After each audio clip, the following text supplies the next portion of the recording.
ಎಲ್ರಿಗೂ ನಮಸ್ತೆ. Welcome to my YouTube channel.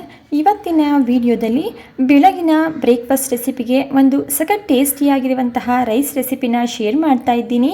ನೀವು ಬೆಳಗ್ಗೆ ಲೇಟ್ ಆಗಿದ್ರೂ ಪರವಾಗಿಲ್ಲ, ಒಂದು 10 ನಿಮಿಷದಲ್ಲಿ ಈ ರೆಸಿಪಿನ ಮಾಡ್ಕೋಬೋದು. ತುಂಬಾ ಟೇಸ್ಟಿಯಾಗಿರುತ್ತೆ. ಬನ್ನಿ ಯಾವ ರೀತಿ ಮಾಡೋದು ಅಂತ ನೋಡ್ಕೊಳ್ಳೋಣ. ಮೊದಲು ನಾನಿಲ್ಲಿ ಈ ರೆಸಿಪಿನ ಮಾಡಲಿಕ್ಕೆ ಒಂದು ಪ್ಯಾನ್ ಇಟ್ಕೊಂಡಿದ್ದೀನಿ. ಪ್ಯಾನ್ ಬಿಸಿ ಆಗಿದ ನಂತರ ಇದಕ್ಕೆ 2 ಟೇಬಲ್ ಸ್ಪೂನ್ ಆಗೋಷ್ಟು ಎಣ್ಣೆನ ಸೇರಿಸ್ಕೊಳ್ತಾ ಇದ್ದೀನಿ. ಎಣ್ಣೆ ಬಿಸಿ ಆಗಿದ ನಂತರ 1 ಸ್ಪೂನ್ ಆಗುವಷ್ಟು ಕಡಲೆಬೇಳೆ, 1 ಸ್ಪೂನ್ ಆಗುವಷ್ಟು ಉದ್ದಿನಬೇಳೆ, ಹಾಗೆ 2 ಸ್ಪೂನ್ ಆಗುವಷ್ಟು ನಾನಿಲ್ಲಿ ಶೇಂಗಾ, 1 ಟೀ ಸ್ಪೂನ್ ಆಗುವಷ್ಟು ಕಾಳುಮೆಣಸು, 1 ಟೀ ಸ್ಪೂನ್ ಆಗುವಷ್ಟು ಜೀರಿಗೆ, ಹಾಗೆ ನಾನಿಲ್ಲಿ ಖಾರಕ್ಕೆ 2 ಗುಂಟೂರು ಮೆಣಸಿನ್ಕಾಯಿನ ಸೇರಿಸ್ಕೊಳ್ತಾ ಇದ್ದೀನಿ.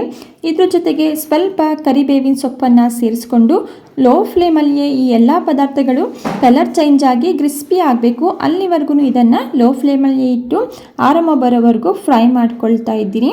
ಈಗ ಇದು ಆಗಿದೆ. ನೀವಿಲ್ಲಿ ನೋಡ್ತಾ ಇರ್ಬೋದು, ಈ ಎಲ್ಲ ಪದಾರ್ಥಗಳು ಕ್ರಿಸ್ಪಿಯಾಗಿ ಕಲರ್ ಚೇಂಜ್ ಆಗೋವರೆಗೂ ಫ್ರೈ ಆಗಿದೆ.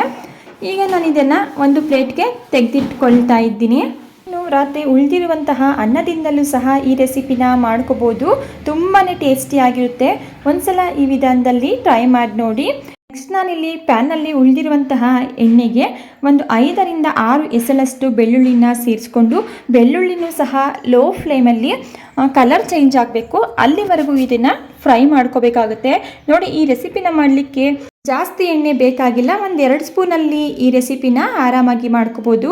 ಈಗ ನಾನಿಲ್ಲಿ ಎಣ್ಣೆಗೆ ಸೇರಿಸಿ ಫ್ರೈ ಮಾಡ್ತಿರುವಂತಹ ಬೆಳ್ಳುಳ್ಳಿ ಕೂಡ ಕಲರ್ ಚೇಂಜ್ ಆಗಿದೆ. ಇದನ್ನು ಸಹ ನಾನು ಪ್ಲೇಟ್ಗೆ ಟ್ರಾನ್ಸ್ಫರ್ ಮಾಡಿಟ್ಕೊಳ್ತಾ ಇದ್ದೀನಿ. ಈಗ ನಾವಿಲ್ಲಿ ಫ್ರೈ ಮಾಡಿಟ್ಕೊಂಡಿರುವಂತಹ ಎಲ್ಲ ರೆಸಿಪಿ ಕಂಪ್ಲೀಟಾಗಿ ತಣ್ಣಗಾಗಬೇಕು. ನಂತರ ಇದನ್ನು ಮಿಕ್ಸರ್ ಜಾರ್ಗೆ ಸೇರಿಸ್ಕೋಬೇಕಾಗುತ್ತೆ.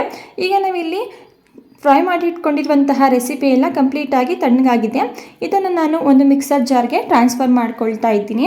ನಂತರ ಇದಕ್ಕೆ ಯಾವುದೇ ರೀತಿಯ ನೀರನ್ನು ಸೇರಿಸದೆ ಎಷ್ಟು ನೈಸಾಗಿ ಪೌಡರ್ ಮಾಡಲಿಕ್ಕೆ ಸಾಧ್ಯನೋ ಅಷ್ಟು ನೈಸಾಗಿ ಇದನ್ನು ಪೌಡರ್ ಮಾಡ್ಕೋಬೇಕಾಗುತ್ತೆ. ನೋಡಿ, ಈಗ ಇದು ಆಗಿದೆ. ಇದನ್ನು ಪಕ್ಕಕ್ಕೆ ಇಟ್ಕೊಳ್ಳೋಣ. ನೆಕ್ಸ್ಟ್ ನಾನಿಲ್ಲಿ ಉಳಿದಿರುವಂತಹ ಎಣ್ಣೆಗೆ ಒಂದು ಸಣ್ಣದಾಗಿ ಕಟ್ ಮಾಡಿಟ್ಕೊಂಡಿರುವಂತಹ ಈರುಳ್ಳಿನ ಸೇರಿಸ್ಕೊಂಡಿದ್ದೀನಿ.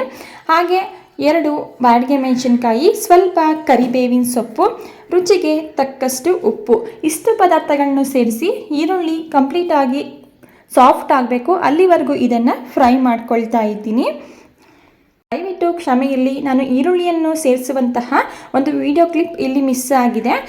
ನಂತರ ನಾನಿಲ್ಲಿ ಈರುಳ್ಳಿ ಸಾಫ್ಟ್ ಆಗೋವರೆಗೂ ಇದನ್ನು ಫ್ರೈ ಮಾಡ್ಕೊಳ್ತಾ ಇದ್ದೀನಿ. ಈರುಳ್ಳಿ ಕಂಪ್ಲೀಟಾಗಿ ಸಾಫ್ಟ್ ಆಗಿದ ನಂತರ ನಾನು ಮಿಕ್ಸರ್ ಗ್ರೈಂಡರ್ನಲ್ಲಿ ಗ್ರೈಂಡ್ ಮಾಡಿಟ್ಕೊಂಡಿರುವಂತಹ ಪೌಡರ್ನ ಸೇರಿಸ್ಕೊಂಡು ಇದನ್ನು ಸಹ ನಾನಿಲ್ಲಿ ಒಂದು 10 ಸೆಕೆಂಡ್ಗಳ ಕಾಲ ಮೀಡಿಯಂ ಫ್ಲೇಮಲ್ಲಿ ಫ್ರೈ ಮಾಡ್ಕೊಳ್ತಾ ಇದ್ದೀನಿ.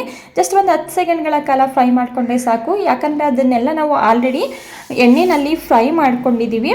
ನಂತರ ಇದಕ್ಕೆ ನಾನಿಲ್ಲಿ ಒಂದು 200 ಗ್ರಾಮ್ನಷ್ಟು ರೈಸನ್ನು ಸೇರಿಸಿ ಅನ್ನನ ಮಾಡಿಟ್ಕೊಂಡಿದ್ದೆ, ಅದನ್ನು ನಾನಿಲ್ಲಿ ಸೇರಿಸ್ಕೊಳ್ತಾ ಇದ್ದೀನಿ. ಆರಾಮಾಗಿ ಹೊಟ್ಟೆ ತುಂಬ ಈ ರೆಸಿಪಿನ ಇಬ್ಬರು ತಿನ್ಬೋದು.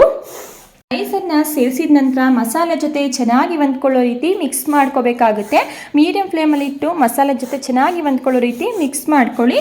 ಕೊನೆಯದಾಗಿ ಇದಕ್ಕೆ ಸಣ್ಣದಾಗಿ ಕಟ್ ಮಾಡಿಟ್ಕೊಂಡಿರುವಂತಹ ಸ್ವಲ್ಪ ಕೊತ್ತಂಬರಿ ಸೊಪ್ಪನ್ನು ಸೇರಿಸಿ ಮಿಕ್ಸ್ ಮಾಡಿಕೊಂಡು ಗ್ಯಾಸ್ ಸ್ಟವ್ನ ಆಫ್ ಮಾಡಿಕೊಂಡ್ರೆ ಸಖತ್ ಟೇಸ್ಟಿ ಮತ್ತು ಸಿಂಪಲ್ ಆಗಿರುವಂತಹ ಒಂದು ರೈಸ್ ಬ್ರೇಕ್ಫಾಸ್ಟ್ ರೆಸಿಪಿ ರೆಡಿ ಆಯಿತು.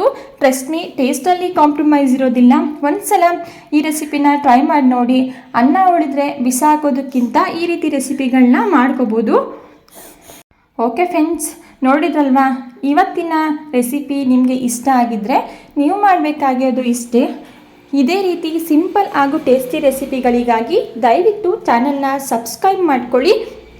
ವಿಡಿಯೋ ಇಷ್ಟ ಆಗಿದ್ದರೆ ವಿಡಿಯೋಗೆ ಲೈಕ್ ಮಾಡಿ. ಮತ್ತೊಂದು ಹೊಸ ರೆಸಿಪಿಯೊಂದಿಗೆ ಮರಳಿ ಸಿಗೋಣ.